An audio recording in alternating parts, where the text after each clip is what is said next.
Hey guys, it's the WalterFootball.com After Dark show for August 14, 2024. We're doing another fantasy football mock draft tonight. It's going to be PPR. I'm going to post it in the link right now. So you guys should have the links there before I post it on Twitter and Facebook. So come join and mock draft with us. And before we do, please hit like, subscribe, comment below, share this video, visit the link in the description for the merch store. As you can see here, we have a ton of t-shirts in the merch store and a coffee mug. Still no apron. I'm working on it. We had an apron before, but they took it down because it was probably too offensive. But we have our featured shirt this month is August is Gluttony Month, so make sure you get your Gluttony t-shirts because gluttony rights are human rights. Also, any super chats, super stickers would be really appreciated. We got 2 yesterday from Slew and John Sanders. You guys have been so awesome with your contributions. So you guys and Germ, Degeneron, Kevin Kovac, like you guys have been so great. So any further contributions would be awesome because these YouTube ads pay nothing. Also, feel free to go to Amazon and buy my book. It is called Jerks of the College Years. I write about weirdos on my site in a section called Jerks of the Week, and this is basically the same thing, just from my 6 years at Penn State. So as you can imagine, just by seeing these people, I ran into a lot of strangers at Penn State, and they were very weird. So I had a lot of fun writing about them. It's definitely it's another way to help out the show. Dick says, what's up, Smitty? So, yeah, it's our guest for tonight, Smitty from the Fantasy Football Show. Thanks for joining me, Smitty. How are you? I'm good, bro. Thanks for having me on. Long time coming. I'm glad you invited me for a mock draft. That's definitely up my alley. So, yeah, definitely excited to have you on. Do you want to introduce yourself for anyone who may not know? Yeah, so my name's Smitty, as you said, from the Fantasy Football Show. Been doing this fantasy thing professionally for 23 plus years. I even forget how many years it's been. I'm a dinosaur in this industry. It was like Matthew Berry, myself, football guys. You know, I think even fantasyfootball.com back then, and you've been a staple in the rookie space, mock drafts. Like everyone knows Walter, you know, get your mock draft listed on his database to get a bum rush of views real quick. You were like a view farm for a lot of people back in the day. But yeah, I mean, I've been doing it forever. The YouTube thing is 5 years running, and that really is transformed. Like the brand is I have content and all that, but it's like all about the YouTube channel at this point. But yeah, I go live whenever news breaks. So if you need a little bit of NFL news action, I'm your guy. So I pride myself on going live when anything, pops off. So that's basically me, bro. I'm just living in this cave all day long. Yeah, it's the life. Yeah, we've been doing this forever. It's going to be 25 years for me as of November doing the site. So yeah. I'm also kind of new on YouTube. This is like it's our second year of this show. We used to do just a weekly show, but now we do like 4 nights a week. So it's we're trying to grow it. So like slow and steady, I suppose. Good to see you doing the YouTube thing. Yeah, but it's crazy how many sites there are out there now, let alone, YouTube channels, because when you started, you were like one of the only real NFL, like I said, database link places to even go. And from a fantasy football ranking and tool perspective, like there was like 7 options. It's grown so much. It's an insane industry now, which is exciting.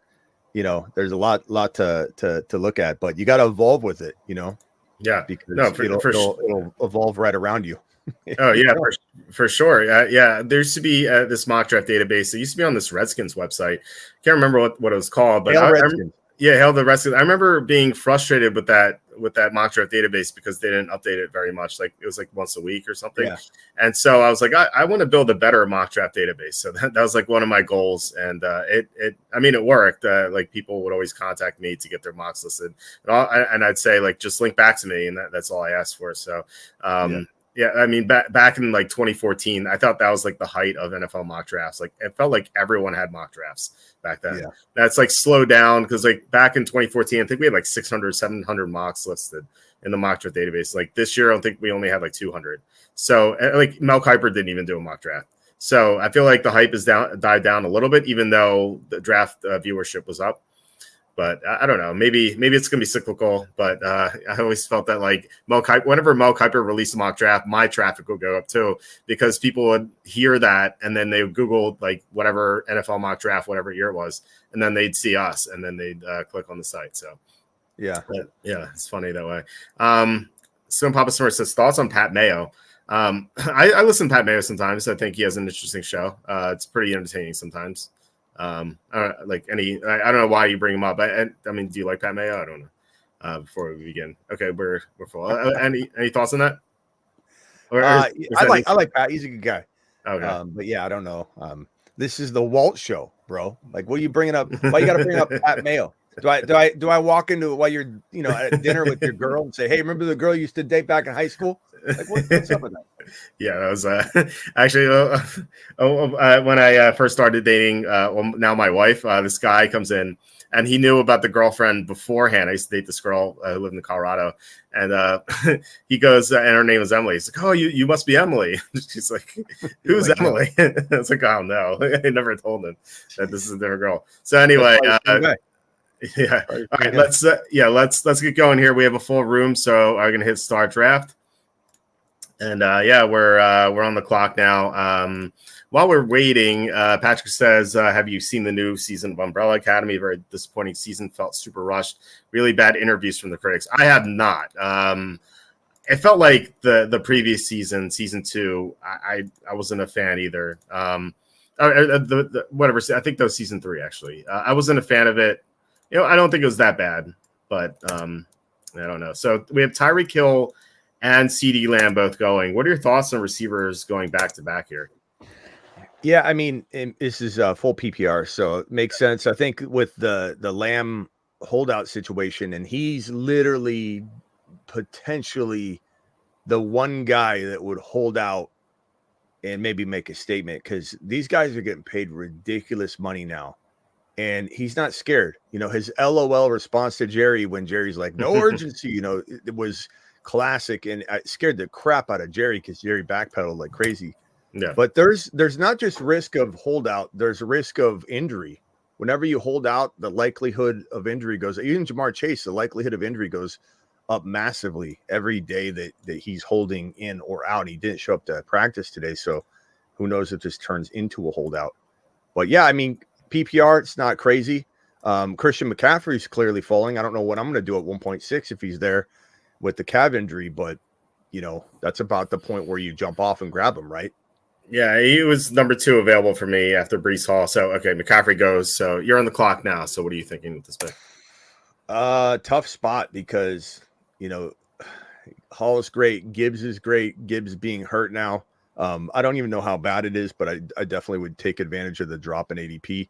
JJ, his QB may need surgery, or his eventual QB may need surgery, may be out sometime. Who knows? I don't trust in Darnold, so I think McCarthy is the eventual quarterback. So that puts some there's question marks around everybody, but maybe St. Brown. But then St. Brown was injured last year, playing with a massive injury. I'm going to go Jamar Chase here in PPR.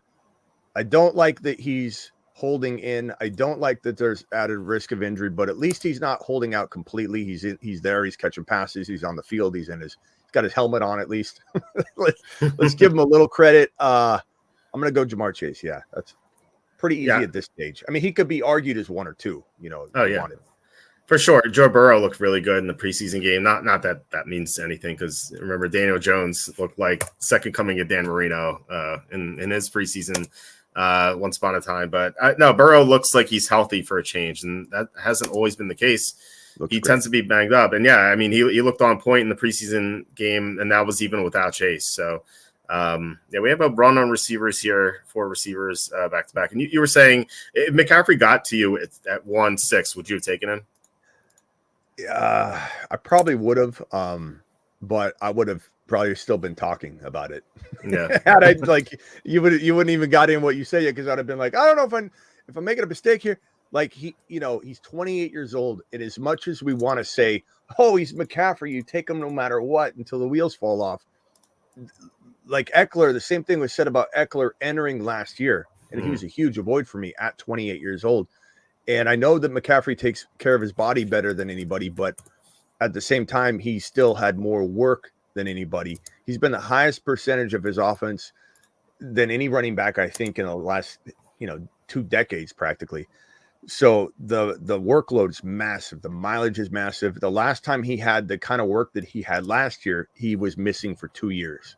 So honestly, it's a blessing in disguise because I don't really want to take McCaffrey this year. Yeah, I don't either, but at some point you have to almost just for the value. It just it's pretty rough. I dropped them in my rankings just because of everything you said, like the injuries, the workload, the long season last year, the calf strain. It's pretty rough for him. So you're up on the clock in round 2 here. Yeah, I got kicked out for some reason. Let me see if I can get back in real quick. Okay, 49 seconds. Woo. This is not fantasy football calculator where you get kicked out and you can't come back in. Yeah, for some reason. Man, you know who I would have loved here? I got 39 seconds here. I would have loved Kyron. I would have taken Kyron in a millisecond here. To be honest with you, Kyron deserves to be in the top 5 overall. People are out of their mind. Sorry if that's you, Walt. I don't know your stance on him, but out of their mind. I'm going to go with Achane here. He's about 6-7 players down, but in my opinion, Achane is 12-13 turn capable. But Kyron Williams, people are out of their minds thinking that if you cuff him, you got a top 1, not top 5, top 1 to 5 RB. And he was the only one that hung with McCaffrey start for start. And he's going to go on a tear. This whole, fear of Corum is hilarious to me. But I love Achane here. I don't like Corum very much. I listened to one of your videos. I listened to several of your videos, but like one of them, you were talking about how if you needed 100 yards and a touchdown from anyone except for McCaffrey, it would be Kyron Williams. And I agree with that. I mean, he was matchup proof last year. He was so good. Can you go full screen on me? Yeah. After your pick. After my pick. Hold on a second. Yeah, I don't want to mess you up. Okay, I will do that. And I'm going to pick Isaiah Pacheco. That's good. I like him a lot this year. He's going to get more third down work this year with Jarek McKinnon gone, and I just think that he's going to get a lot of receptions. So, all right, let me do this. Jarvis, commandeer the screen, please. Let's see if we can. Okay, here we go. So essentially what you have here is, can you see my screen? I think you can see it, right? Are you there, Walt? I don't know. If Sorry. Yeah, I can hear you. Okay. Good. So you can leave it there, but in 15 touchdowns in 12 games, top 5 running back 6 times out of his games played, 50% clip there. Top 10 running back 8 times, 67%. And you can see his game log right here. No one hung with him. No one hung with CMC like Kyron did. And it's hilarious to me. This guy was on pace for 21 touchdowns, but to have 15 touchdowns in 12 games, 12 rushing touchdowns, it's head scratching that people don't see these lines. Running back 9, 2, 4, 3, 1, 9, 5. And they literally, what's the main argument that people have? Walt, that he had low draft capital. At what point do you let that go? At what point do you say to yourself, like, this is a monster? This is not somebody that you let me go back to my normal screen. It's not somebody that you write off because of draft capital that was so many years ago. Like, it's just a ridiculous argument to me. People start saying, "Oh, Corum's got higher draft capital." Corum's 3 months older than or younger than him. They're like almost the same age. The only argument I have against Kyron is the injury history, which obviously small sample size, but he has like some foot or ankle stuff. But you can make that case against any running back, really. I mean, all the players at the position are injury prone. So I love Kyron Williams. I would hope to get him at the end of the first round if I can. So you definitely I don't have to sell him to me. Like he's outstanding. What are you gonna do here, wide receiver?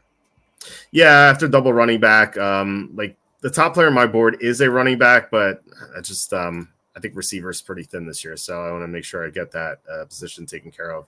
Some guy, the top guy on my list, receiver, is someone I am not a huge fan of. But then again, I've talked about this quite a lot. Like from the mid-second round to the end of the third round, I feel like these guys are almost all the same, and they're not very exciting. And it feels like you can get them later, but it's not like you can trade down here. So I'm going to take Devontae Adams, and the reason I'm not a fan of him this year so much, I still think he could have a good year.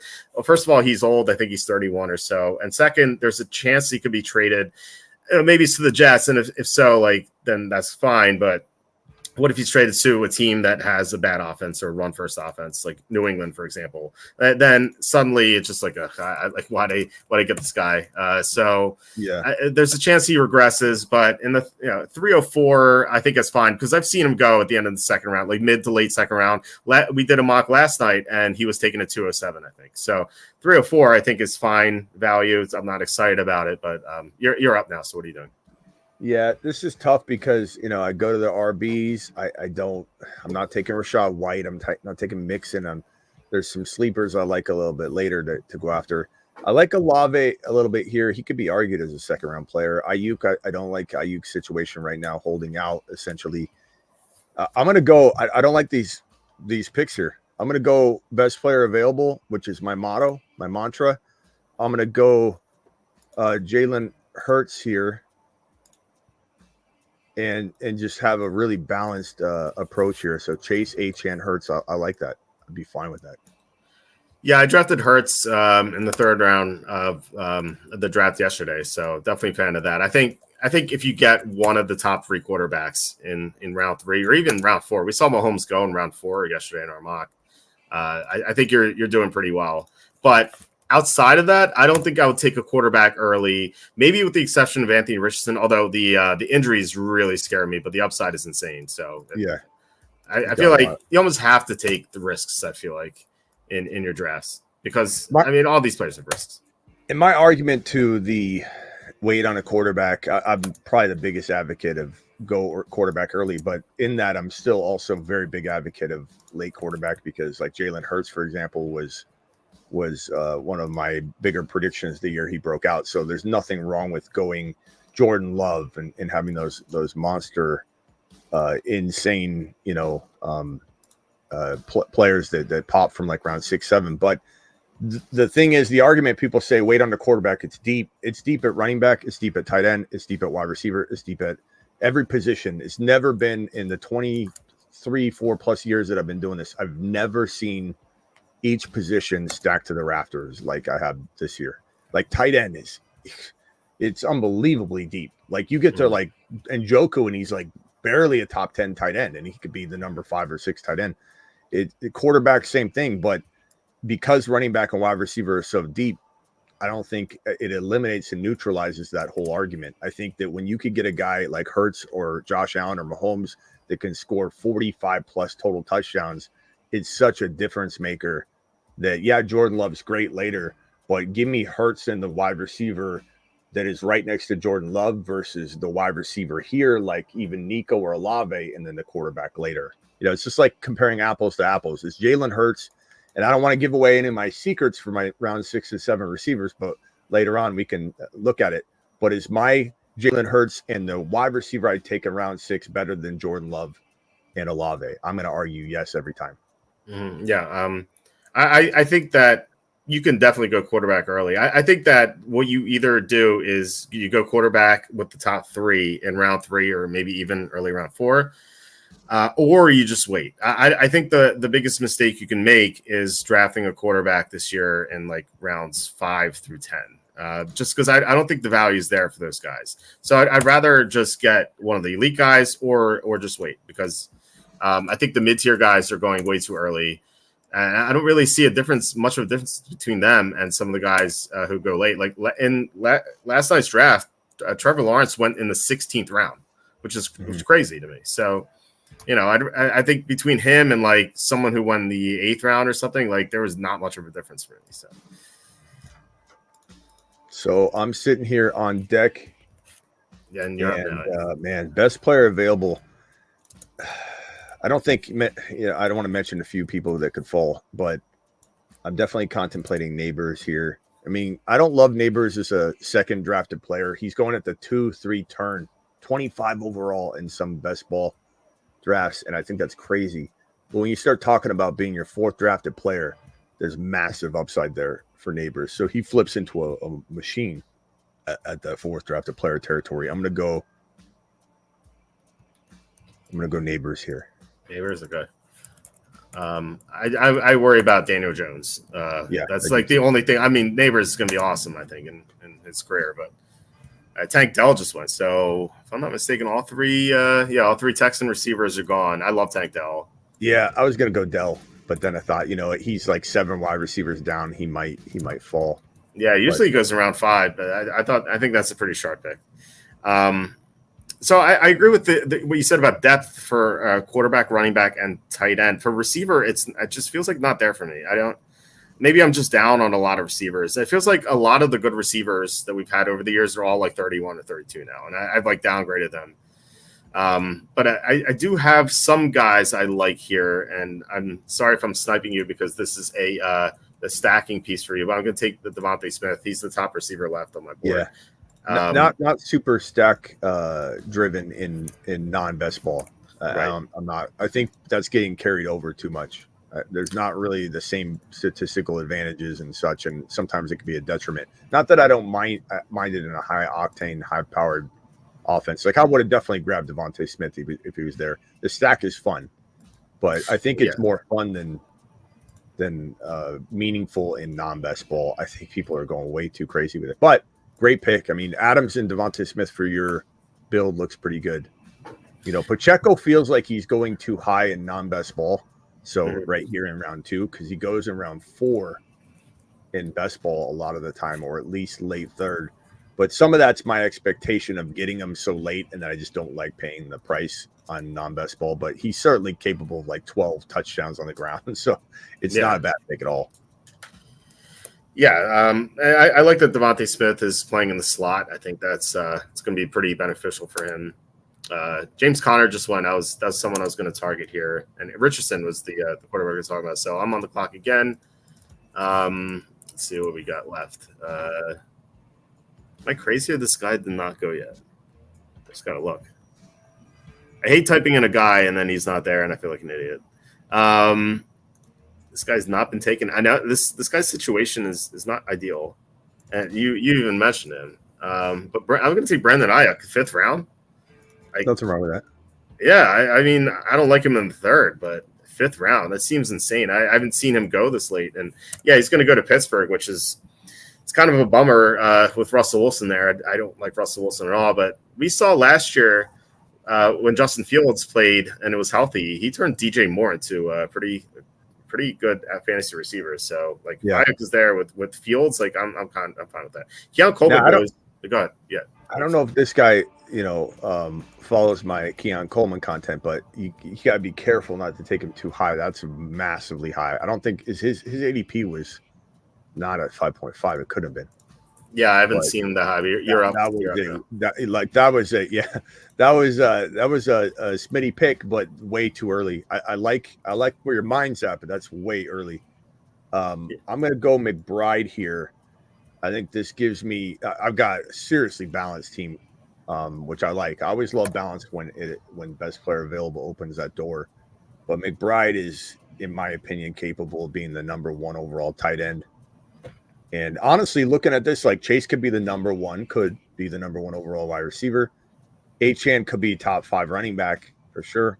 Hurts could be the number 1, number 2, number 3 quarterback, and then McBride could be 1, 2, or 3. So I like the way this feels. I think when I walk out of a draft, and I can say that about every position, I feel like I'm hitting a home run with each pick, which is the definition of best player available. I think where people can get in trouble is they take need. And they go, oh, I don't like this, but I need this. And then you're not going to like your team. Like you should be feeling like balance or not, I'm hitting a home run every pick I'm drafting. That's kind of my advice to people. Anyway. I completely agree with that. I think drafting for need is usually just a way to mess up your team, because if you're taking lesser players, you can always get like just equal players probably in a round or 2 after that. Just go after the best player. Now, if it's like super close, then yeah, address the need. But I definitely agree with that. So what you said about McBride is something that our usual fantasy co-host Kenny Ortiz said yesterday. He said it wouldn't surprise me at all if Trey McBride at some point in the next 2 or 3 years is recognized as the top tight end in the NFL. Yeah, definitely could be. Yeah. I think we look at McBride and you say, okay, what are we gonna see this year versus last year? He wasn't, even leaned upon for even half the season. So like we don't know what he's capable of. So when we look at his numbers and we say, holy crap, like these are amazing numbers, but he had low touchdown production. I mean, can't really judge him for that when defenses are keying on McBride. You've got Harrison Jr. now occupying everyone's attention. And so McBride might go from, being great yardage, great reception, total tight end, but he's always going to be like, could he get 10 touchdowns? Could he be a touchdown leader at the position? I think we don't know what he is. I think the definition of McBride has yet to reveal itself. And it would not shock me at all if he had 1,000 yards, 1,100 yards, 90 receptions, and 10 touchdowns. Wouldn't shock me in the slightest. Yeah. I could absolutely see that. I mean, it's going to be impossible to really focus on him with Marvin Harrison Jr. there.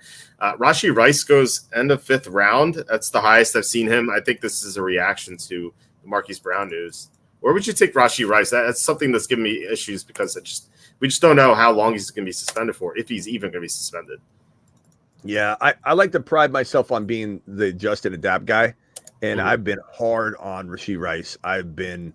But I've always left the door open to if he gets the Alvin Kamara treatment where this is kicked into next season, then, it comes down to do they need him? And with Hollywood Brown getting hurt, probably be ready, could be ready by weeks, 2, 1, 3, you don't really know. Yep. But the door's open. The door's wide open for Rashee Rice. It was beautiful timing for him. And to be honest with you, I think that Mahomes is going to throw for 40 to 45 touchdowns, run for another 5. He's going to score 50 total touchdowns. I think getting a piece of this offense is going to be a must for me, and I want Mahomes at every turn.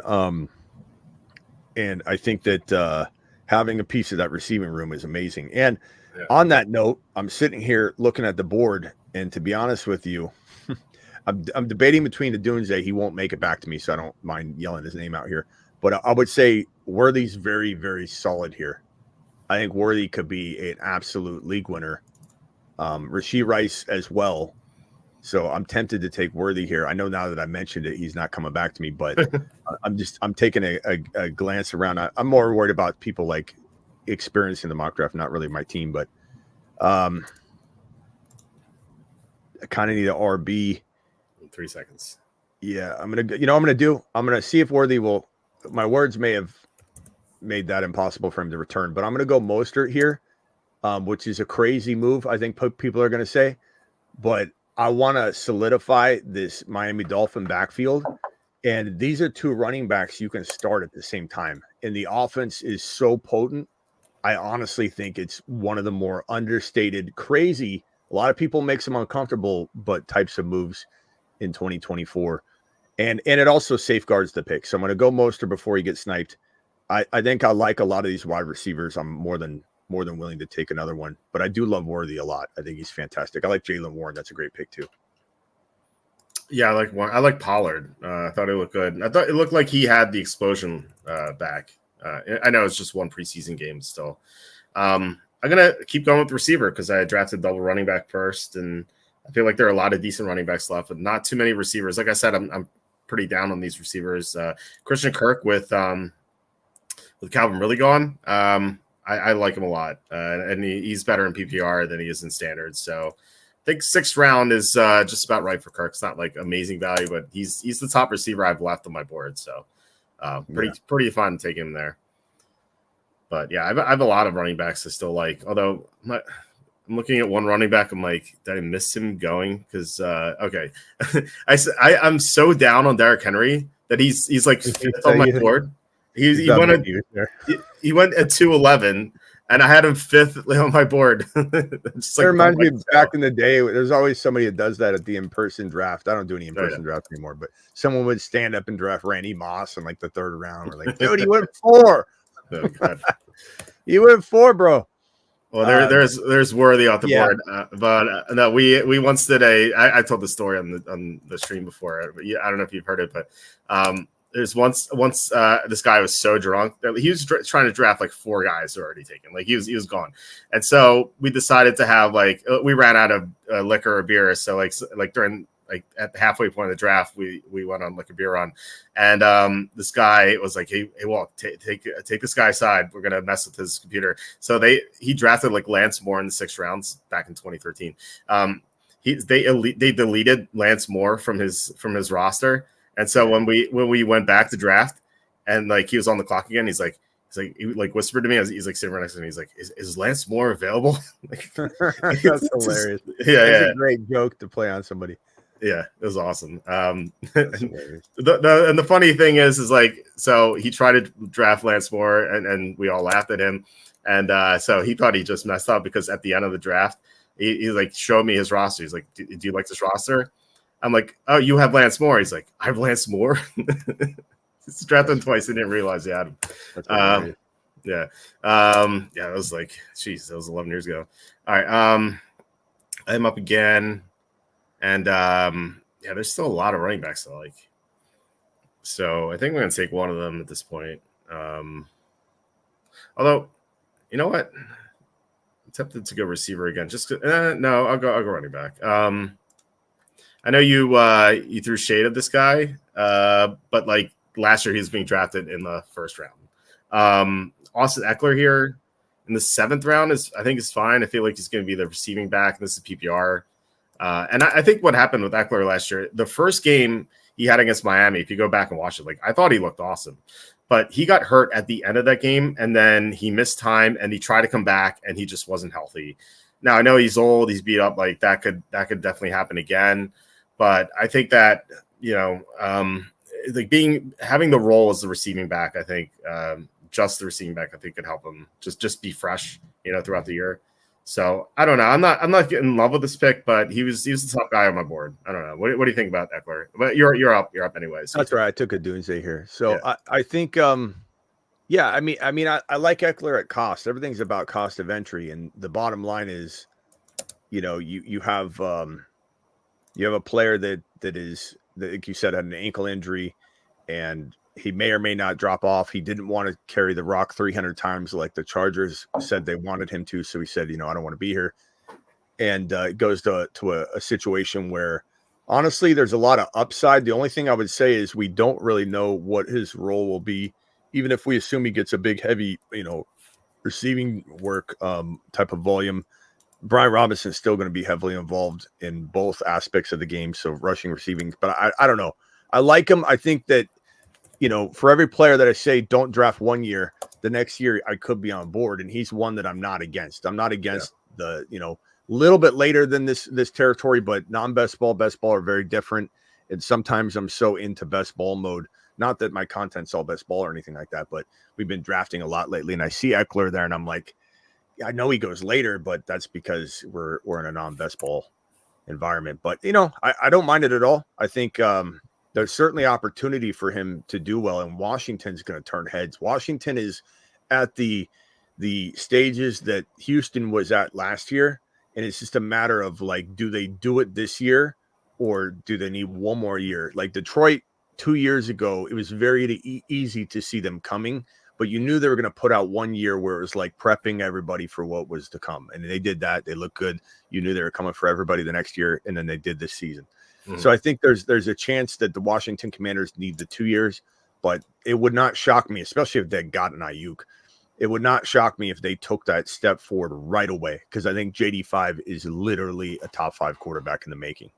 So yeah, I love where Eckler's at. He couldn't have been in a better spot. Yeah, no, I think this is a good opportunity for him. So we'll see. I like the Tajay Spears pick. That was another guy I was considering.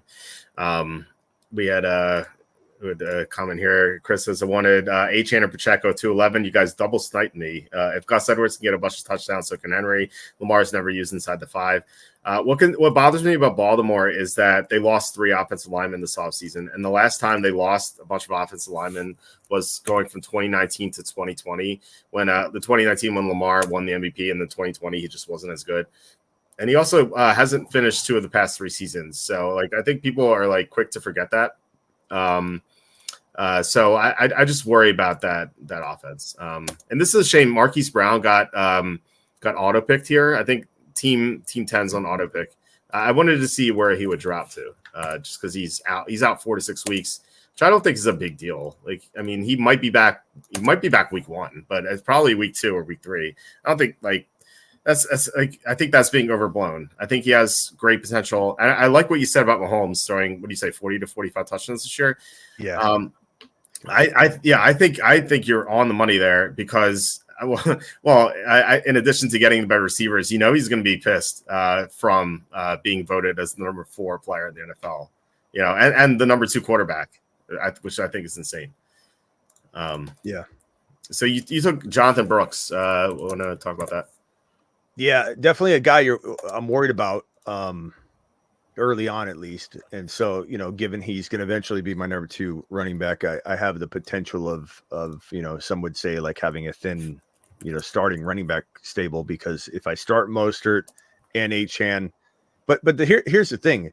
Who here is going to start Achane or Mostert and leave the other one on the bench? The guy that's going to be absolutely losing his mind after week 1's over and the other one goes crazy, or they both go crazy. So the way that I look at a roster construction is I look at Achane and Mostert. Mostert's older. He probably gets hurt at some point. I'm not an idiot. At least I'm not a total idiot.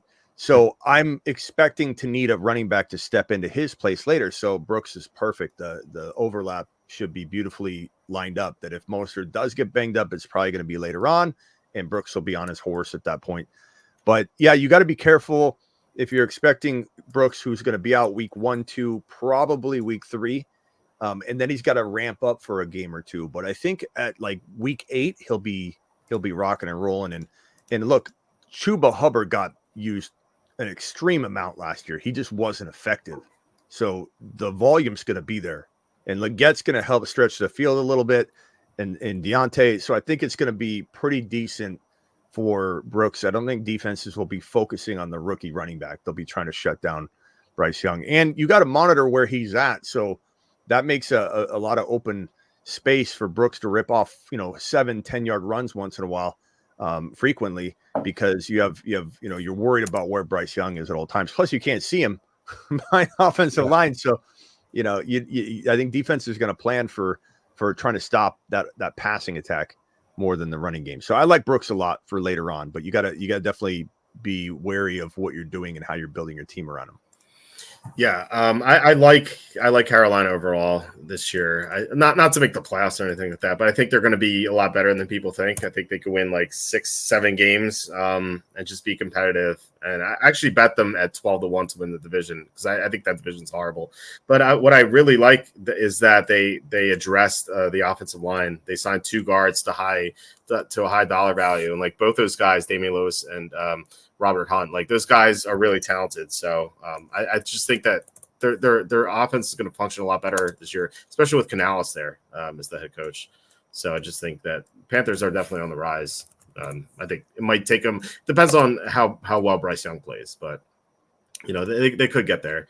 So I'm gonna clash here with 2 players technically on the same team, but not really. So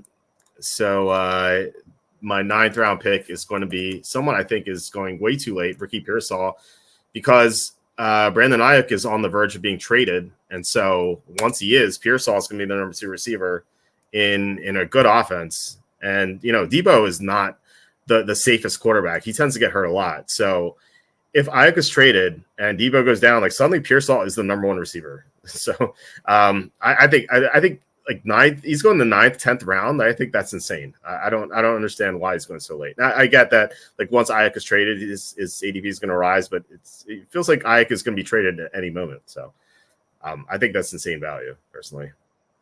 Yeah, I like that take. I agree with it. I think Ayuk is a special player, or sorry, Pearsall is a special player in a special situation. So I'm totally on board that. On to this pick here.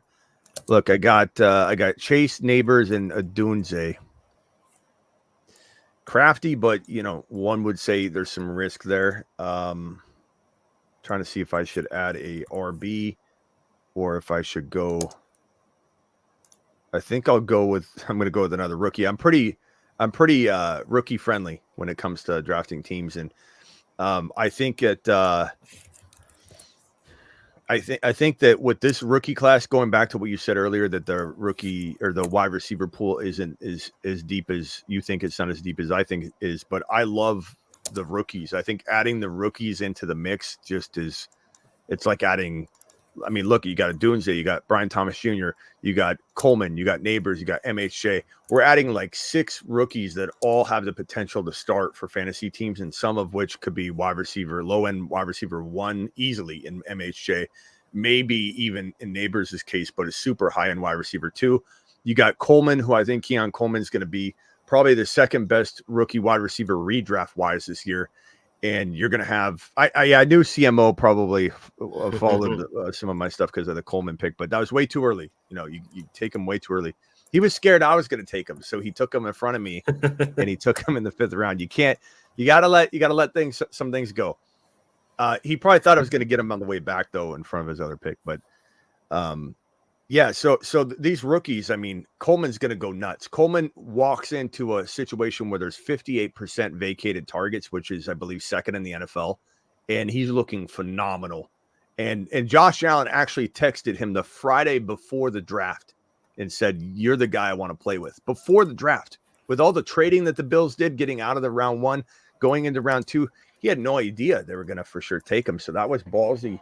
And just goes to show how much he loves Keon Coleman. I think Keon Coleman is going to shock the world. Okay. I think he's going to be an absolute baller as a rookie. Yeah, anyway. I think someone is going to definitely step up there. I could see Kincaid having a Kelsey 2022 type season. Just if it's not one of the receivers, you know what I mean. Like you said, it has to be someone because all the targets are gone. You said they're the number 2. Vacated targets is number 1 the Chargers with Keenan Allen and Chargers. I think Cardinals, Chargers are like all, and Bills I think are all top 3. But I believe it is the Chargers or the Cardinals. Probably the Chargers. But the Chargers that doesn't give me any solace because you're going to.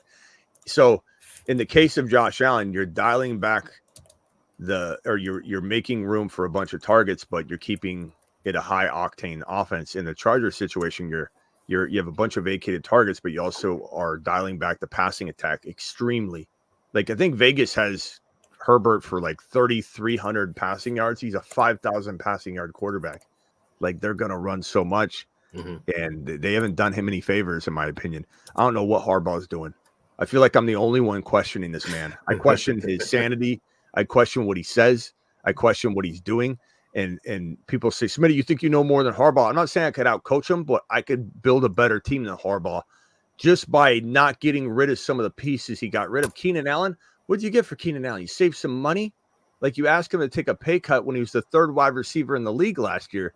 And I just don't understand what he's doing. Brings in 2 of the most injury-prone running backs into a running back stable that's supposed to be running the ball more than anybody.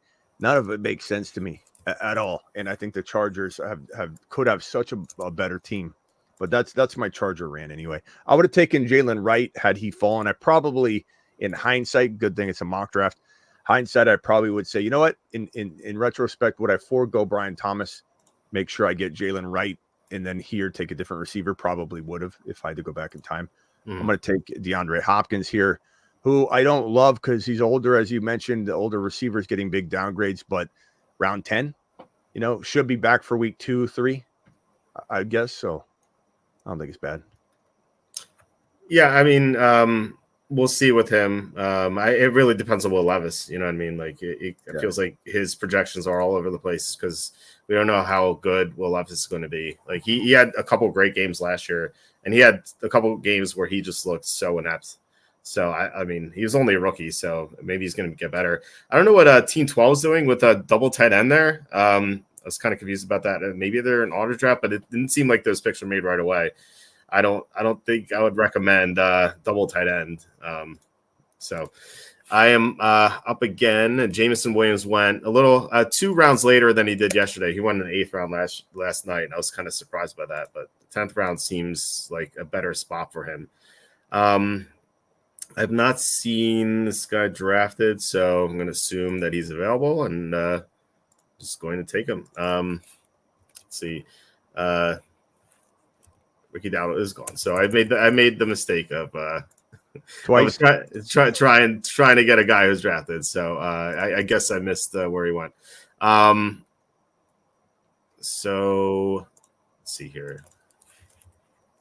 Yeah, I'm gonna take Blake Corum. You're talking about before with like getting both Rams running backs. So I guess I took him from Germ, but yeah, I mean, what I said before is like what I worry about Kyren Williams, like the injuries. That's the only thing. I think he's incredibly talented, but he has, I feel like, a higher injury risk than most running backs. So Blake Corum could end up starting several games. So I like getting him in the 10th round. I usually don't like drafting handcuffs, but if the value's there, then I'm certainly on board for it. I mean, if like, here's the thing is like, this is what people don't, I think, get about my take. The Kyren Corum cuff is a guaranteed top 1 to 5 running back to me. But the reason it's the most important cuff in fantasy, and that confuses people because they're like, you just said that Corum doesn't stand a chance of replacing Kyren, and that's true. But if Kyren, who runs harder than anybody, as you just alluded to, gets injured, then they're going to call upon Corum, and Corum might not produce what Kyren would produce, but he's still going to produce top 10 running back numbers. So you're getting a low-end running back 1 based on good talent that Corum has. He's not an elite talent, but he's a good talent. And you're getting low-end running back numbers from him. That's fantastic. You're starting him over, like if Kyren is starting, I'm looking at the board, you're starting him over starting Tony Pollard. You're starting him over probably a starting Ramondre Stevenson, who I do like a lot. You might start Corum starting lone starter if Kyren was out over even Montgomery. Yeah. When that decision time comes. And it may not feel that way now, but we'll see what happens. That Ram offense is going to churn out yardage and touchdowns. It's a phenomenal spot. Yeah, I love that offensive line. They did such a good job of rebuilding it. Because a couple of years ago, like the year after they won the Super Bowl, their offensive line was kind of dreadful. But they really turned it around super quickly. Like that front office is so good. Yeah. Probably the best offensive line run blocking in the league, and even banged up right now. And it's probably I think it's the heaviest pound for pound in the league. That's something you like to hear about your offensive line. Yeah, they like even against the top run defenses in the NFL last year, they produced. Like they were so good. And you talked about vacated targets. Josh Palmer, it's either him or McConkey, I think. And I was thinking about Braylon Allen as well. So good pick by CMO. You're up. So what are you doing here? Yeah, I would have gone CMO or Braylon Allen. CMO knows that. That's why he took him. But I probably say, man, I mean, I definitely needing an RB here. What do you think about Khalil Herbert? And everyone thinks Swift starting and taking all the work, but like I think Herbert's gonna not go away. I'm tempted to. I think they trade him. I think you're trying to showcase him for a trade. It wouldn't surprise me if like Dallas trades for him or something. I know Dallas is always mentioned. It's between him and probably Estime here. I think who could also get some run. I'm gonna go Estime. Just the upside. I mean, like Javonte Williams. I don't know what happened to Javonte Williams because Cecil Lammey, I think, is the best, one of the best team reporters out there. He reported in May that Javonte Williams is on the roster bubble. And I don't know what Williams did in the past 3 months, but he's definitely gotten back in favor with Sean Payton because he got all the first team carries in the preseason game, except for third down, which still went to Samaje Perine. But I don't know, whatever he did, he turned it around. So that was kind of impressive. And then Estime and Jaleel McLaughlin played into the third quarter. But I think Estime has a lot of potential. Although I really hate Denver. I think Denver is just going to be really bad this year. A bunch of quarterbacks just went. What is going on here? Team 12. I think Team 12 is definitely on auto draft. Just who goes double tight end, double quarterback? It just makes no sense. Yeah, tough to say what to think of Denver. I like Bo Nix a lot. I think Bo Nix is going to be a really, really solid quarterback. But yeah, it's an interesting dynamic, that running game. I guess I would just say the reason I like a lot the estimate pick is because he's young, he's a rookie. They're going to want to use him. They can't get rid of him, so. And at some point, I just feel like he's going to be used. He's going to be started. He's going to get started, get some starts. But it's certainly, risky, I would say. Mm-hmm. Definitely a risky proposition. But I like it. I like taking him at that territory. Yeah. So I don't have any tight ends or quarterbacks on my roster. I just wanted to see what I can get late because I was so like astonished by some of the players taken late at that position, at those two positions last night. Like I said, Trevor Lawrence went round 16, Cole Kmet went like round 14, Jared Goff went round 14. It just feels like quarterback and tight end are so deep. Where I think that the conversation we had earlier, it's like either go quarterback in round 3 to get the elite guys, or just wait. You're up. So what are you doing here? Let's see here. I guess I'll go with the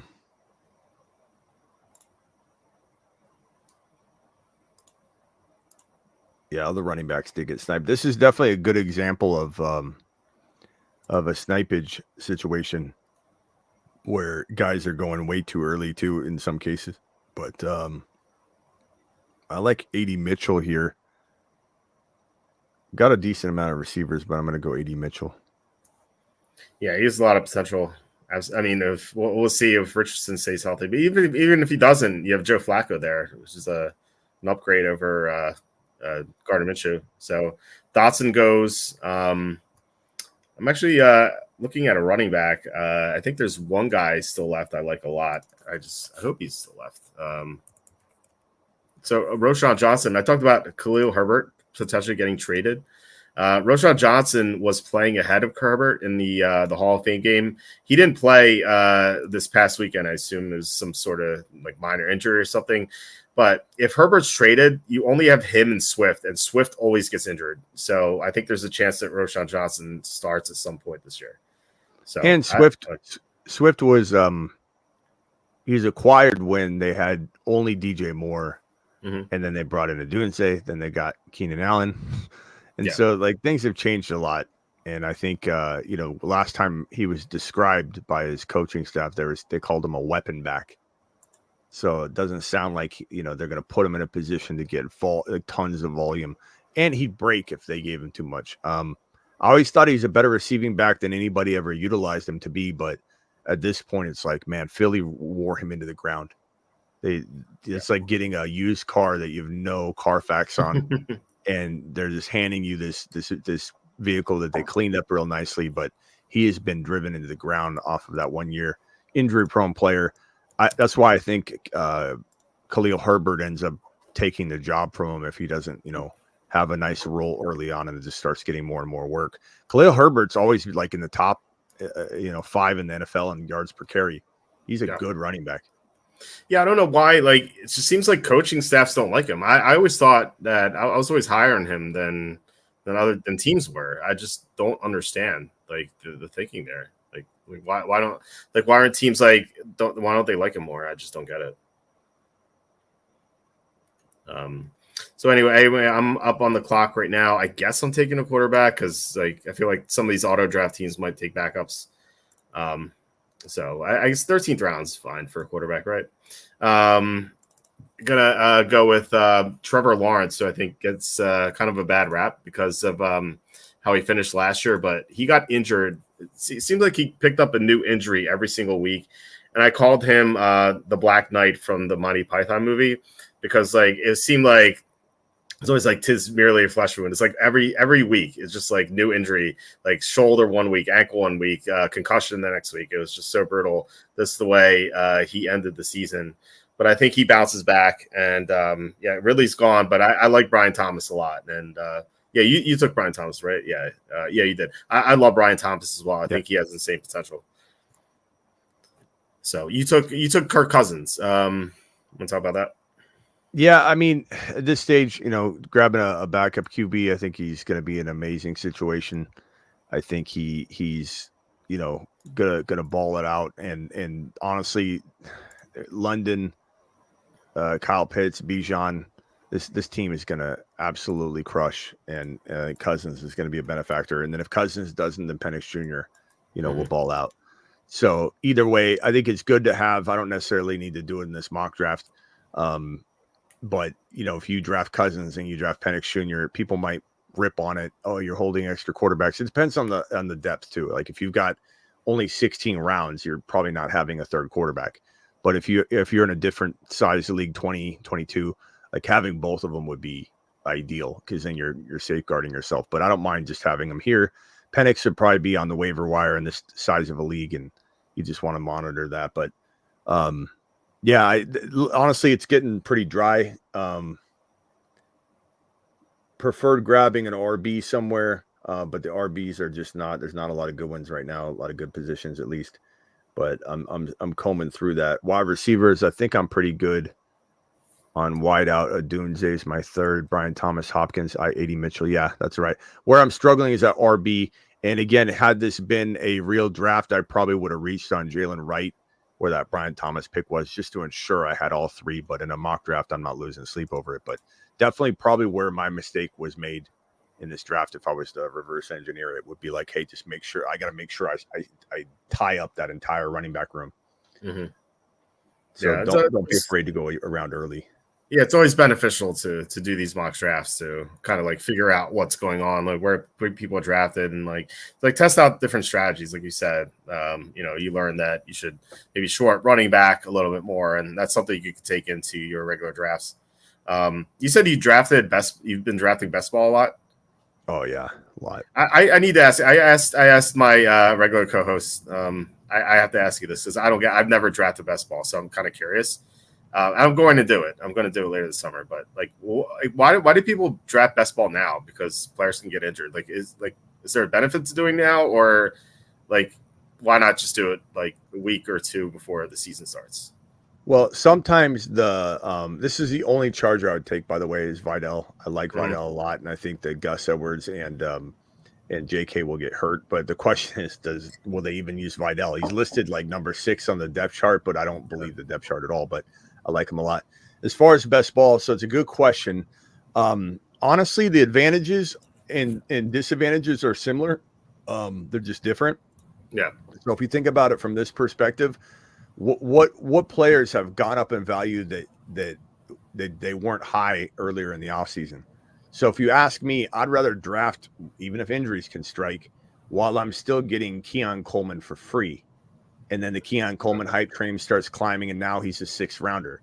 And that could go in reverse, where you somebody gets banged up, and then Hollywood Brown gets hurt, and then Mahomes goes from round 3 to round 4. So like there's reasons why you would do both, but also they have different tournaments in these different best ball platforms where they actually get filled up really quick, and so like they'll launch another one. So you're basically everybody's drafting early together, and then it locks down after the NFL draft. Everything on most of these platforms, when the NFL draft happens, it starts over after the draft. So You'll do some pre-NFL draft, drafts, and then they'll have a bunch after the NFL draft. So you're kind of like drafting in blocks anyway. So you could sit back and say, I'm not going to draft anything until, August, but you're going to miss out on tournaments that are very open for a very short period of time, where everybody's drafting by the same, rules and understanding that guys could get hurt. Like one team that I won some decent money on, I drafted before the NFL draft. So I was able to scoop up, a lot of the rookies and such before they even had landing spots. So just different. Okay. That makes sense. Thanks for explaining. Yeah, I know. Actually, that does make a lot of sense. Yeah, if you think that you can get ahead of the game and you have some inside info, or you just study the draft a lot, these rookies, and you think they're going to rise. That makes a lot of sense. Okay, so I prefer to draft before, like, as early as possible, because I feel like if there are two people in a room and one's versed in it all year long, just got their head in the books, and the other one's going to come around in July or August or whatever, you're probably going to be able to, clean up with the people that are casually drafting. I think everybody's got their head in the books and the data and everything in August. There's not very few people are like jumping into stuff and they don't know what's going on by August. But I think that even somebody that's drafting early doesn't have the knowledge you have, or consuming the news and the content that you're consuming, you're probably going to be able to dominate people earlier than later, would be my assessment. Some people have a different opinion on that, though. A lot of people are like, it's all about them. They're saying, I want the knowledge of Jahmyr Gibbs' injury. I want the knowledge of Hollywood. I do not want to draft until I have all the information. Whereas I'm saying I'll take on those calculated risks, and I'll avoid the likely to get hurt players. I'll avoid the potential holdout players. I'll try and work around that as much as I can, but I'm going to clean up on all these breakout players that they're gonna rise later. Okay, that makes a lot of sense. Okay, that's good. As far as my picks are concerned, I took Will Shipley. I think if Barkley goes down, I don't think Gainwell is going to carry the full workload. I think he's going to be third down back. I think Shipley would take over as the lead back. So just taking a swing for the fences there. And then Cole Kmet, I think, is a perfect example as to why you can wait for tight end. I think he's just outstanding in the 15th round. And, there's one tight end who is not drafted yet. And I'm like, I would have taken him in the 14th round if I knew that tight ends weren't that deep. Gotta love Tim Tebow gets drafted. Alshon Jeffrey. Oh man, we have some we love taking troll picks in the final round here. That's sad if you make a pick and people think it's part of that. You make a nice selection. You're like, yeah, and they're like, oh, that was a good one too. I know, right? I mean, I really did like Javon Baker. Yeah, I like. Well, he said he's the best receiver in the draft. So I love his confidence. Very St. Brown like of him. Yep. And I think he's really, really a potential star, but he does need to climb. I'm going to go Burton here. And the reason I would do this in a real draft setting is that I've got Jamar Chase, and I think he's a nice little side cuff in a way. Yeah, but I think Burton's interesting. I would say my big mistake, again, looking at it, is my RB2. Not that I would have been very comfortable letting people judge it had I gotten Wright as well. Wright, Mostert, and Achane, and then Brooks and Estime and those guys. I very much would have been comfortable with it. And I still am comfortable going with Mostert and Achane initially, but I definitely, that would be my one take back, is say, and it's good for people to see it. This is why we do this mock draft stuff. Yeah. Is look what happened to my Wright pick. Now, I do think that round 9 was a little early for Wright. I think we have a few snipers in here that are taking. They know what you're going to do, so they take what you. So I think if you're drafting in a regular setting, you probably would see Wright fall, because he was not necessarily the 6th or 7th or even 8th running back I think available when he went. Marlon Mack, Roethlisberger, nice. Yeah. What was I going to say? Does this happen to you a lot? Like, it happens to me, and I'm sure it happens to you in your year-long leagues. Like, the people who listen to your content know who you like. Like, do they snipe all the guys? Like, yeah. I found it like in all my year-long leagues, I never get anyone I want. Never. Yeah. I think, there's pros and cons. That I do a lot of drafts with my people because they like it, but I definitely do my share of best ball drafts without my people because of what you saw with CMO right here in this draft slot. Like, he's literally on the, and it's cool, bro. I'm not saying this in a negative way, but he's literally like, okay, Smitty's right there. He's going to take him. So I'm taking it. Like, you could see Coleman, Warren, a handful of players, even the Braylon Allen pick. He knew what he was doing.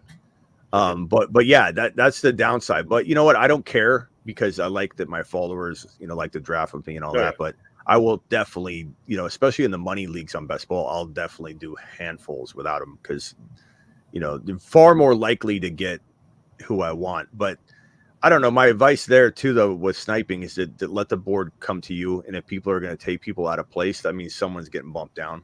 So you just got to be cognizant of that and take advantage of it, not, feed into it and start reaching with everybody. Yeah, I felt like whenever I showed up to one of my year-long drafts back when we used to draft in person, I'd be sitting at a table, and the guy to the right of me, the guy to the left of me would have my rankings printed out. So they would just like snipe all the guys like in my rankings, and it was funny, but at the same time, it's like I'm so handicapped here. I just never get any of my sleepers. All right, so do you want to talk about your team, and then we'll talk about some of these other teams? Yeah. So, I mean, Chase, Achane, Hurts, Neighbors, McBride, couldn't start it better. I just think that, like I said, if I had Wright, I would feel comfortable with this very thin running back stable. I also think that in a normal setting, you would have other running backs fall that didn't fall to where I'm looking around the board and I see, a potential Jalen Wright, a potential Trey Benson.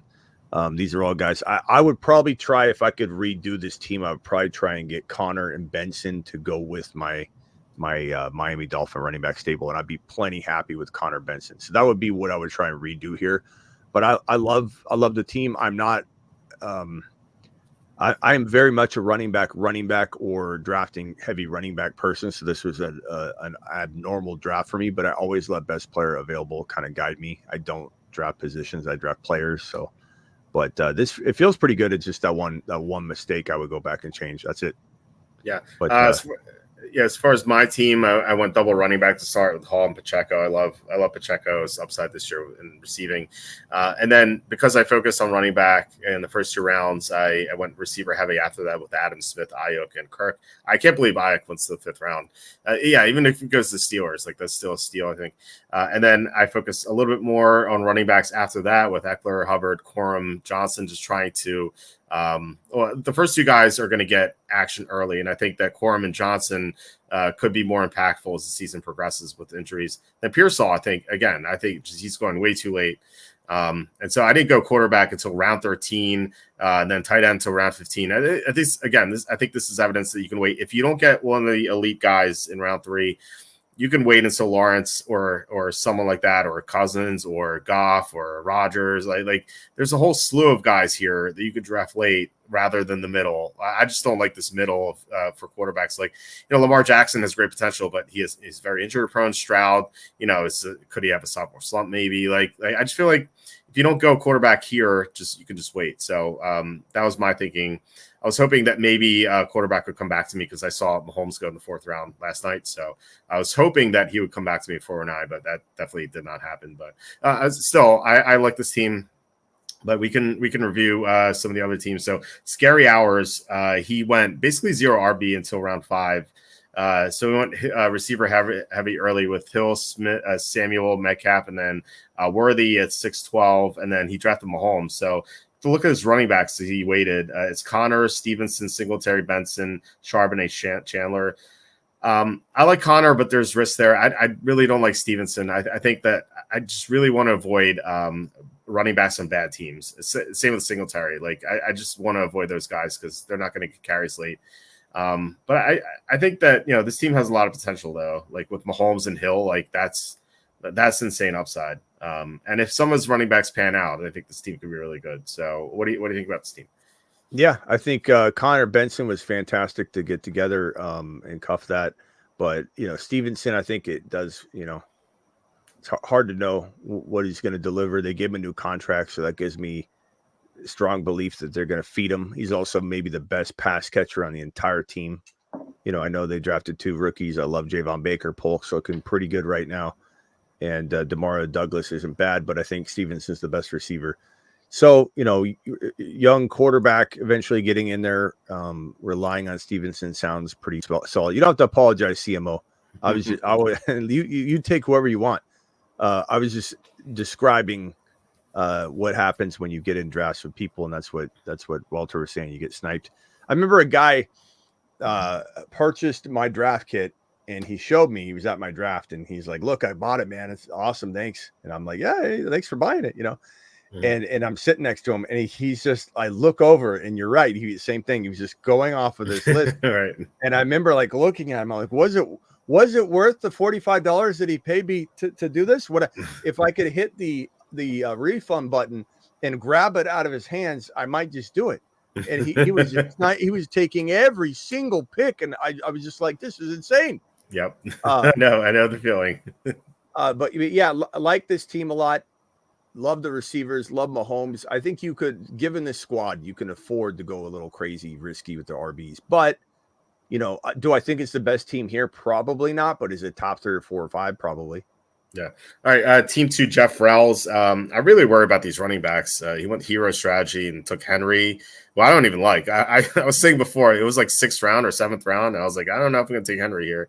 Like he was drafted in the 2nd round. I completely missed it. I don't like him at all. And then you have Jerome Ford, but then he went to 2 Charger running backs, and I think Edwards is terrible. Dobbins at least has potential, but he's come up with torn Achilles, which is a career killer for running backs. Yeah, I like Davis though. He has some potential there, but I think this running back core is looking pretty dreadful, and I don't like that he went. I think 2 mistakes here. First, he took his 5th receiver before his 2nd running back, and I know like you were saying about like best player available, but at some point you have to take a running back. But what I really don't like is Jake Ferguson in the 7th round. It feels like you could wait, because Jake Ferguson in our draft yesterday, I think, went in the 11th round. Like you can wait on a Jake Ferguson. Like George Kittle went a round later. Evan Ingram went 2 rounds later. Like you could have gotten somewhere comparable in round 9 if you wanted to, and you could have even waited until round 11 to get Goddard or Cole Kmet or Pat Freiermuth or something like that. Like I think just going running back in round 7 would have made this team look a lot better. Someone like Eckler or Swift or Harris, Spears, like I think that would have been much better there. But I mean, Richardson plus the receivers could carry him. So I don't think this team is like horrible, but I just really worry about the running backs. What do you think about this team? Yeah, I like Ford a lot. Good value. Ford's going to be pretty good. I think Treb's not going to come back to form at all. But I think that, maybe this Godwin, Ferguson, and I don't mind Ferguson necessarily there, but Godwin, Ferguson, Watson, maybe an RB in there would have been better, since you already had 3 wide receivers at that point. Like Godwin, I don't get the infatuation with Godwin this year. He hasn't proven anything. They're going to move him around, sure, but like he hasn't bounced back yet. Why not forego the Godwin pick? Grab Chase Brown, grab Jaylen Warren, grab Stevenson, grab someone like that can help your running back stable a little bit. But I think the team's okay. It's not bad. Yeah. Right. Yeah. Bagley's up, team number 3. So he went triple running back to start with Robinson, Cook, and Walker. And then he loaded up in receiver and tight end after that. I love the George Kittle value. I was considering him at 809. I was wondering if he's going to come back to me, because I saw Scary Hours and Jeff Rowles took tight end. So I thought if Bagley passes on Kittle, then I can get him in round 9. But no, I thought that was a great value pick. I like Chase Brown a lot. I think Ridley has potential there. Jack Smith and Jigba potential as well. I would pass on Jaleel McLaughlin at around 11, just because he was playing into the 3rd quarter of that preseason game. It looks like Javonte Williams has that job. And also, as much as I like Chase Brown as a player, like he went triple running back to start, and then he took his 4th running back. And I think that's okay. I mean, if you're in love with Chase Brown, I think that's fine. I just think that like it's just too many running backs early. I think receiver is thinner than running back, in my opinion. So I think I would short receiver, but overall I think the team's good. Who's his quarterback, by the way? It's so I went Purdy late. I think that's fine. I think if you go pretty late, I would try to team him up with another quarterback. Like Ben Roethlisberger? Exactly right. Yeah. So you can rotate those guys. Yeah. But no, I think if you wait for Purdy, I think you should, like in round 14, I would have drafted like a Stafford or something, just to be able to rotate quarterbacks. But otherwise, I think this seems good. What do you think? I'm probably the wrong guy to ask on this one. Bagley, no offense or anything. I'm also seeing different values for Cook and Walker on the regular, so I'm kind of like auto-tuned into having those guys fall so much later. So I could never take James Cook in round 2. I couldn't even take James Cook in round 3. I wouldn't do it. Number 1, he's fumbling the ball a lot in camp. They constantly are inconsistent with their RBs. Look at Singletary. He leaves and looks good. You look at Zach Moss, doesn't do anything, leaves and looks fantastic in Indy. They just don't utilize their running backs. Their run game is the short pass and Josh Allen combined, and then their running backs third fiddle to that. So I just would never take him that high. Walker, I love Walker, love him. He's like one of our guys I tout all the time on the channel, but third round seems a little early. So like those two picks alone feel very, very forced. But I will say that Evans goes easily in round 3 in most best ball formats. And again, I'm not just all about best ball. But so, you almost got a little bit of that reaching back in that pick. That was a good pick. But yeah, I think I agree with everything you said. I love Chase Brown. We yell Chase Brown on the show. Like, but yeah, I don't know that I would have drafted this running back stable. If you're going to go RB, which I don't mind. I'm actually crazy to like that kind of approach. It's going to be Bijan, Kyron Williams, and maybe Walker there, but like Pacheco, and that doesn't fall or happen very often in home leagues, but it does in other formats. But I probably would have said, like, give me Debo, who went at 24 at your James Cook pick, and then you would have been smooth sailing at that point, in my opinion. Then you could have did something different later on with an RB or whatever. Yeah. Okay. All right. So the CMO team, team number 5. So he took McCaffrey, and that was the only running back he drafted in the first 5 rounds. He went London, Dell, Coleman. I love Dell. I thought that was a great pick. Josh Allen, 3rd round, has that's going to give your team a lot of upside. And then I don't Kyle Pitts. I think it's like the only pick here I don't like, just because what I was saying before with these tight ends that are fall, and I think Pitts could have a real good year. I just think that like just so many good tight ends late. I don't see the point of drafting one in the middle rounds. I guess if you think he's going to be like number 1, 2, or 3, then it makes sure. sense. And I think there's that potential. But who would you have taken instead of him? Because I think that's also a good question. Is like, you're right. It's a deep position, but then at some point you look around and you go, okay, is this league winning? Is this league winning? Is it? No, I mean, Pitts could be. Mm-hmm. So I kind of like it personally, but I don't disagree with you that if you like Cole Kmet as much as Kyle Pitts, then you're making the right decision for you for sure. But I think Kyle Pitts could be, in retrospect, like Kincaid, McBride worthy up there. So I feel like it's pretty decent value. Yeah, he has the potential. I worry about Cousins' health. He's 36, coming off a torn Achilles. I think people take that for granted, just thinking he's going to bounce back, and he could.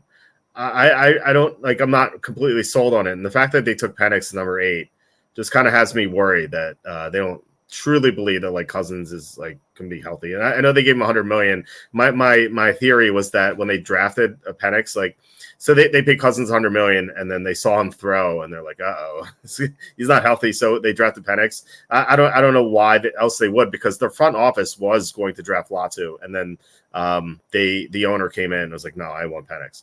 So I just don't know. Like, something scares me about that Atlanta team. That's interesting. You heard that. What I've heard, and I feel like it's pretty legit. And look, we're not there, so we're just, we hear what we hear and take it for what it is. But Raheem Morris was interviewed for that Falcons job when Arthur Smith got it. Mm-hmm. And when they sat him down, they said, what's your plan? And he said, I want to secure up the QB room and have a succession plan in place immediately with like basically two QBs. And they're like, okay. And then they brought Arthur Smith in, and then they asked Arthur Smith about it. And Arthur Smith said, and this is when Arthur Smith got the job, so not this year. And Arthur Smith said, I'll worry about the QB down the road.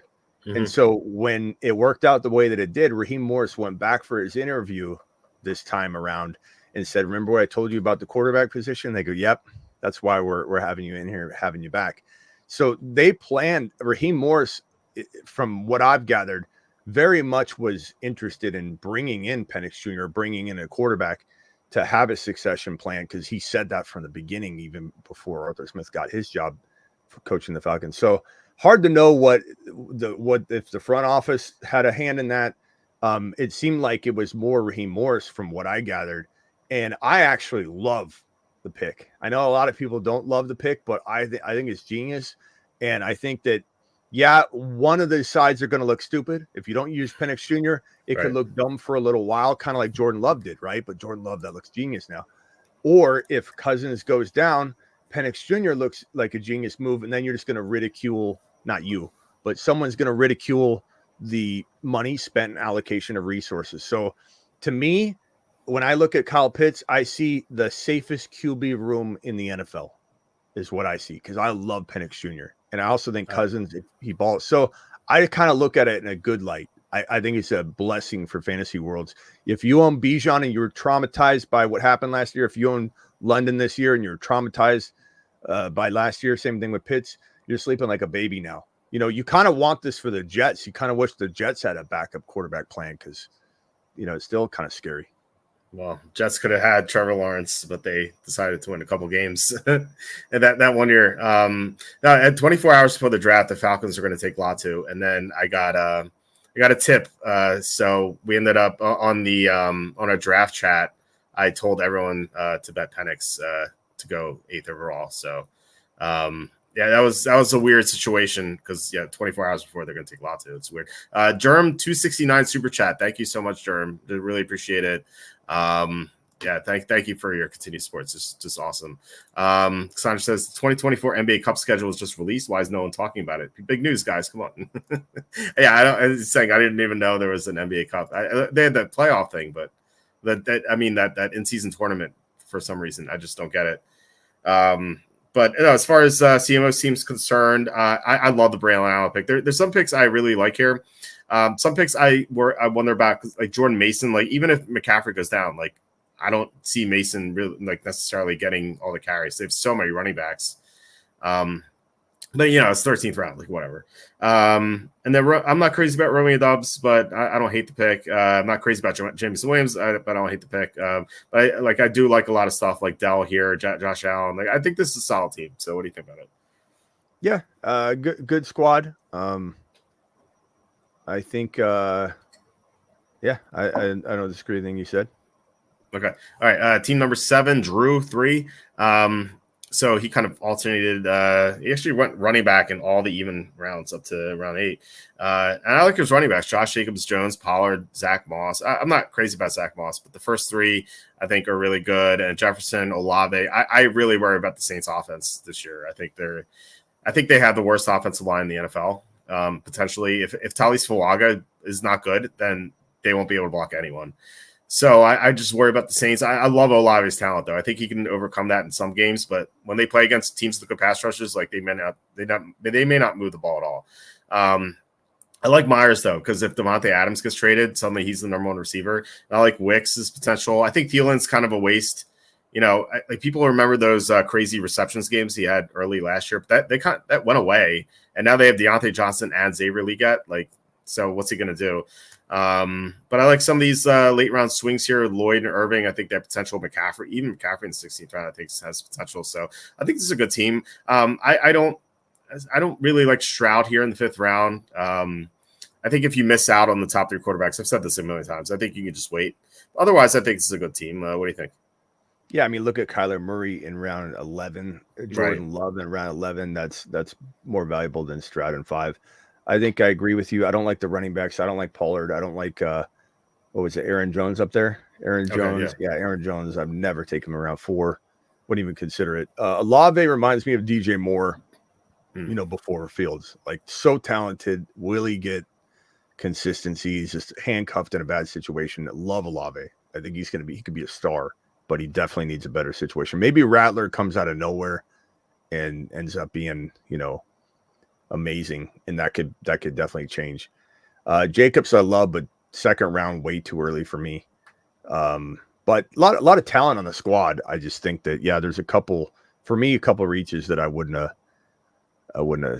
taken. So, but good talent. Yeah, I love Jacobs this year. I think he can have a great season.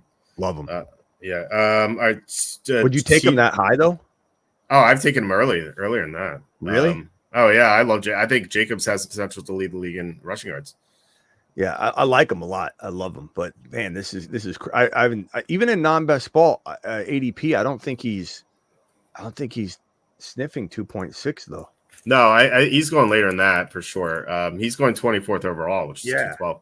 I think I don't understand that. I don't like this is a first round talent to me. I would take him at as you may sound crazy, but I would take him at like 111, 112. And I know that's way too early for most people, but like I said, I think he could lead the league in rushing yards. It's like, yeah, I love him. Obviously not as much as you, but I love him. I think, and especially with Lloyd being injured already, everyone thinks that they're going to run some 50-50 committee, but he's going to get 65-70% of that offense, and that's going to be it's going to be more work than you want a running back to even have. Like, he's not going to be shortchanged at all. I just, I see him going the third round more often than anything. And so just mid 2 and hearing high 2, that's crazy high to me. It doesn't mean it's horrible. It's just, different than what I see. ADPs are all over the map. It's really hard. Like, you do an ESPN draft, you do a Yahoo draft, you do a best ball draft, you do any non-best ball draft. Like, they're all so different that you really need to know your platform when you draft this year more than anything. And I think you need to take advantage of it. And the secret is just to look at the pre-rank list, which is everybody's going off of that. That's built off the average draft position of that platform. Right. So my only advice would be that if Jacobs is sitting at 3.1, try and take advantage of it on that platform. But I don't fault you for reaching for your guy though. If that's your guy, I get it. Yeah, I don't understand why he's going so late. And you're right, he's going like late second, early third in ADPs. But if you're drafting a 111, 112, like, he's not going to make it back to you at 312. So I'd rather just take my guy. And people are like, "Oh, why'd you take him so early?" I'm like, well, I'm potentially taking the league leader in rushing yards. Like, that offense is great. He's an amazing talent. He's young. They paid him a lot of money. I don't see the downside with him. Like, I mean, every running back can get injured, but he doesn't have a long injury history either. I was like, I thought for sure when he signed with the Packers, I was like, oh, he's going to go first round, and he just doesn't. I just don't get it. I don't understand it. You need to get on best ball. I know. I'll send you a link so you can use my. But you need to get on best ball because some of the players you've already mentioned are going so late. You would have a field day. Pacheco is going at 4.1. Wow, that's wild. Let's see here. Josh Jacobs, take a guess. Well, you said third round. I'm going to guess 302. 50 overall is his new ADP. 50 overall? Why? What's going on here? If you can, I know, but if you consider what that allows you and affords you to do early on in your draft, round 1, round 2, round 3, you start doing different things. So you come back around for Pacheco and Jacobs with your 4th and 5th round. It's a smash, man. Yeah, take 2 elite receivers and then take those 2 guys. Yeah. That's awesome. Do you draft on DraftKings or Underdog or where? Underdog right now. Underdog, okay. I have to get it. I want to get into it. I said to myself I was going to wait until later in the summer, but I'm not kind of like itching to do it now. All right, let's get to the True Rofi's team. I probably got about 5 minutes, then I got to run. Okay. All right. Let's go quickly. Receiver heavy. This is RB Hero. I like ATN a little bit. I'm not see this is what bothers me here is like Kincaid and Burrow here. You can wait on tight end, and if you're going to go Daniels, why go Burrow here? I know that's drafting backwards, but still, you don't have to go Burrow. Like strengthen running back here instead. Otherwise, I think this team is fine. What do you think? Yeah, I don't mind it. Yeah, Nico Cup. I mean, look, Cup's a great value. He's going in the second. There are some downsides to best ball. Like Cup's going around 2 in best ball. The thing about best ball is everyone's scooping up wide receivers. It's a wide receiver craze. That's why the RBs are falling. To answer your question, is everyone's taking wide receiver, and sometimes triple wides, and so the running backs just fall. But I like to draft against traffic. But this is a good team. I don't mind it. I think it's probably top 6. Okay. Because we're going to skip Jontron because he was on auto draft, and we're going to skip on Team 12 because they're on auto draft. So we're only going to talk about these last 2 teams. So Germ, who super chatted us again, thank you, Germ. So he went double running back with Barkley and Williams. I know you like, or at least I know you like Williams. And then he went receiver heavy, which is smart. Pittman, Diggs, Reed, Brown, Shakir. Brown, great value at 8th round. I'm not crazy about Andrews here, but it's like whatever. I mean, he's drafted a bunch of receivers after those 2 running backs, and then he took some flyers late in running backs here. And the quarterback value with Murray and Goff's, I think, outstanding. I love Jern's team. What do you think? I like it other than Pittman. I think Pittman in the third round is not something I'm interested in at all. But I think that, had he drafted, let's say, I mean, it got kind of thinned out, so I don't really blame. Oh no, I'm sorry, third round. Let's see. Like Cup of 4.5. I would have taken Cup. Honestly, I'd take Dell or a Cup over Pittman. Okay. I like Pittman. I just think that those are better players personally. But Cup and Diggs would have been a lot better. Or hell, Cup and Dell with Kyron and Barkley. That's a team I'd draft. Yeah. But that's just my thought. Yeah, I love that. That's what he said. All right, kid no name. So he went Taylor, Rashad White, then Harrison, and Jalen Wright. I know you like Jalen Wright down there. So pretty balanced team. They took Wilson, Cooper, Allen, Deontay Johnson, Samuel. I love the value here with Jordan Love. I thought that was pretty amazing. 11th round for him. Tebow, obviously, too. Tyron Tracy got hurt, so just be careful with that, but it's 14th round, so whatever. And then, Sam Laporta, you have to wonder about that. I love Laporta, so, and I'm sure everyone else does. So he could be the top tight end this year, and take the top tight end in round 4. I think is fine. It's not something I enjoy doing, but, I could definitely see the upside there. So I'm a fan of this team as well. What do you think? I like it. White's too. I don't know. I think White's hard for me to buy into as a third drafted player, but I don't mind the team other than that. And to be honest with you, looking at the RBs got sniped big time in this draft very early. Yeah. So it wasn't like you had much of a choice, but I think I might resort to a different position at that point versus forcing Rashad White there. I like Rashad White too. I went to ASU, so I love ASU alums, but I just think third round's a little rich. Okay. But I like the team. All right, that's it for our fantasy mock draft. Thanks for joining me, Smitty. Do you want to plug your stuff? Sure. Yeah. YouTube.com/the Fantasy Football Show. You can find me there whenever news breaks. I'd love to have you on to talk rookie stuff this coming, January through April or whatever. But it's year round. I'm live Monday through Friday, every single Monday through Friday at 8 p.m. Eastern. That's 5 p.m. West Coast, 8 p.m. Eastern. Rain or shine, pandemic, got COVID, still went live. That doesn't matter. So live Monday through Friday, 8 p.m. But I'm also additionally live whenever news breaks. So if the IUC stuff happens at midnight tonight, I go live. Awesome. So I pride myself in that. So I'd love to have you on. Yeah, check it. Yeah, I'd love to come on. Check out Smitty's content.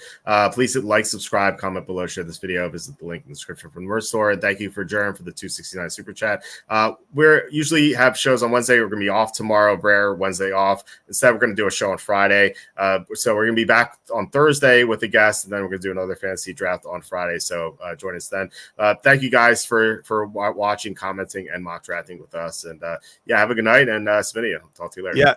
Yeah, man, I appreciate it. Guys, drop a like, a super chat, a sticker. Help Thank this, you. yeah, Thank support you. this channel. Keep the lights on, for goodness sake. Thank you for the super sticker. Really appreciate it. All right, Smitty, I'll talk to you later. Thanks, guys. Bye.